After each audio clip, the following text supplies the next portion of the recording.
True. Nervous. Very, very dreadfully nervous I had been, and am. But why will you say that I am mad? The disease had sharpened my senses, not destroyed, not dulled them. Above all was the sense of hearing acute. I heard all things in the heaven and in the earth. I heard many things in hell. How then am I mad? Hearken and observe how healthily, how calmly I can tell you the whole story. It is impossible to say how first the idea entered my brain, but once conceived, it haunted me day and night. Object there was none, passion there was none. I loved the old man. He had never wronged me. He had never given me insult. For his gold I had no desire. I think it was his eye. Yes, it was this. One of his eyes resembled that of a vulture, a pale blue eye, with a film over it. Whenever it fell upon me, my blood ran cold, and so by degrees, very gradually, I made up my mind to take the life of the old man, and thus rid myself of the eye for ever. Now, this is the point. You fancy me mad. Madmen know nothing. But you should have seen me. You should have seen how wisely I proceeded, with what caution, with what foresight, with what dissimulation I went to work. I was never kinder to the old man than during the whole week before I killed him. And every night, about midnight, I turned the latch of his door and opened it, oh, so gently. And then, when I had made an opening sufficient for my head, I put in a dark lantern, all closed, so that no light shone out, and then I thrust in my head. Oh, you would have laughed to see how cunningly I thrust it in. I moved it slowly, very, very slowly, so that I might not disturb the old man's sleep. It took me an hour to place my whole head within the opening so far that I could see him as he lay upon his bed. Ha! Would a madman have been so wise as this? And then, when my head was well in the room, I undid the lantern cautiously, oh, so cautiously, for the hinges creaked. I undid it just so much that a single thin ray fell upon the vulture eye, and this I did for 7 long nights, every night, just at midnight. But I found the eye always closed, and so it was impossible to do the work. For it was not the old man who vexed me, but his evil eye. And every morning, when the day broke, I went boldly into the chamber and spoke courageously to him, calling him by name in a hearty tone, and inquiring how he had passed the night. So you see, he would have been a very profound old man indeed to suspect that every night, just at 12, I looked in upon him while he slept. Upon the 8th night, I was more than usually cautious in opening the door. A watch's minute hand moves more quickly than did mine. Never before that night had I felt the extent of my own powers, of my sagacity. I could scarcely contain my feeling of triumph.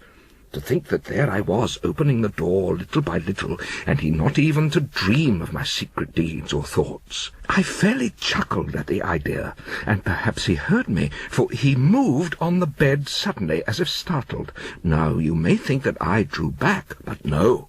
His room was as black as pitch, with the thick darkness, for the shutters were close fastened through fear of robbers, and so I knew that he could not see the opening of the door, and I kept pushing it on steadily, steadily. I had my head in, and was about to open the lantern, when my thumb slipped upon the tin fastening, and the old man sprang up in the bed, crying out, "Who's there?" I kept quite still, and said nothing. For a whole hour I did not move a muscle, and in the meantime I did not hear him lie down. He was still sitting up in the bed, listening, just as I have done, night after night, hearkening to the death watches in the wall. Presently I heard a slight groan, and I knew it was the groan of mortal terror. It was not a groan of pain or of grief. Oh, no! It was the low, stifled sound that arises from the bottom of the soul when overcharged with awe. I knew the sound well. Many a night, just at midnight, when all the world slept, it has welled up from my own bosom, deepening with its dreadful echo the terrors that distracted me. I say I knew it well.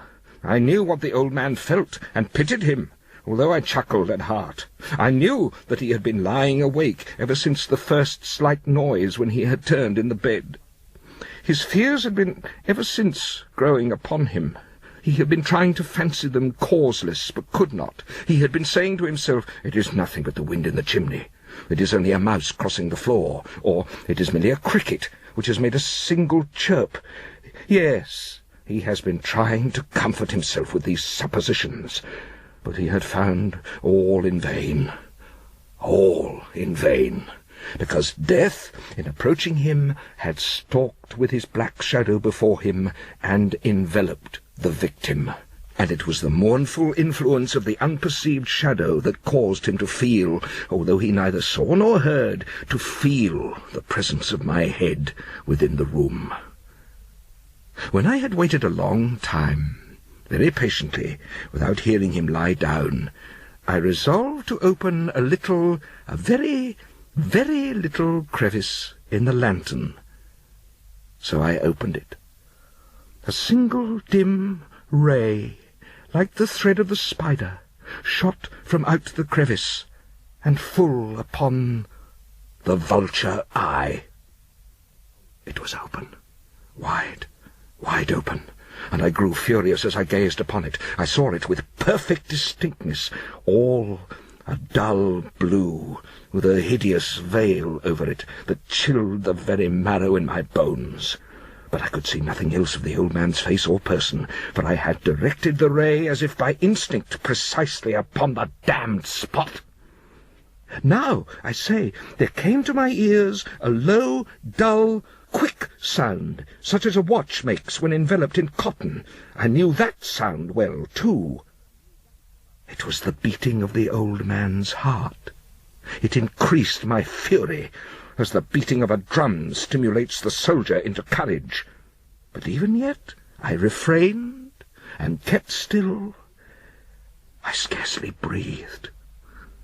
I held the lantern motionless. I tried how steadily I could maintain the ray upon the eye. Meanwhile, the hellish tattoo of the heart increased. It grew quicker and quicker, and louder every instant. The old man's terror must have been extreme. It grew louder, I say, louder every moment. Do you mark me well? I have told you that I am nervous, so I am. And now at the dead hour of the night, amid the dreadful silence of that old house, so strange a noise as this excited me to uncontrollable terror. Yet, for some minutes longer, I refrained and stood still, but the beating grew louder. I thought the heart must burst. And now a new anxiety seized me. The sound would be heard by a neighbour. The old man's hour had come. With a loud yell, I threw open the lantern and leapt into the room. He shrieked once only. In an instant I dragged him to the floor and pulled the heavy bed over him. I then smiled gaily to find the deed so far done. But for many minutes the heart beat on with a muffled sound. This, however, did not vex me. It would not be heard through the wall. At length it ceased. The old man was dead.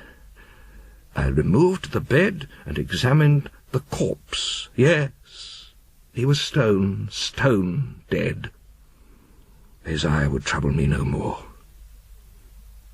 If still you think me mad, you will think so no longer when I describe the wise precautions I took for the concealment of the body.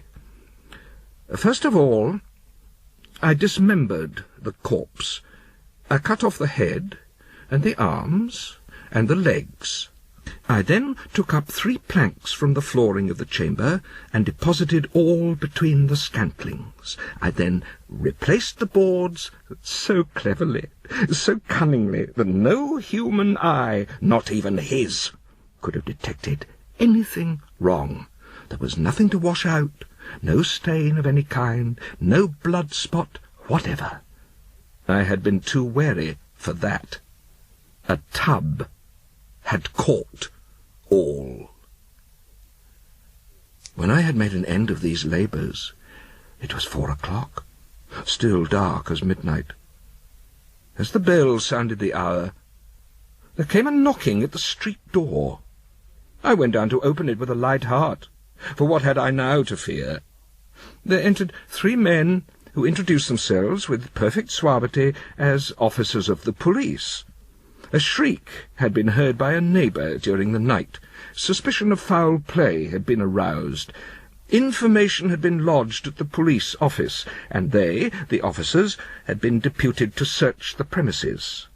I smiled. For what had I to fear? I bade the gentleman welcome. The shriek, I said, was my own in a dream. The old man, I mentioned, was absent in the country. I took my visitors all over the house. I bade them search well. I led them at length to his chamber. I showed them his treasures, secure, undisturbed. In the enthusiasm of my confidence, I brought chairs into the room and desired them here to rest from their fatigues, while I myself, in the wild audacity of my perfect triumph, placed my own seat upon the very spot beneath which reposed the corpse of the victim. The officers were satisfied. They sat, and while I answered cheerily, they chatted familiar things. But ere long, I felt myself getting pale, and wished them gone. My head ached, and I fancied a ringing in my ears. But still they sat, and still chatted. The ringing became more distinct. I talked more freely to get rid of the feeling, but it continued and gained definitiveness, until at length I found that the noise was not within my ears.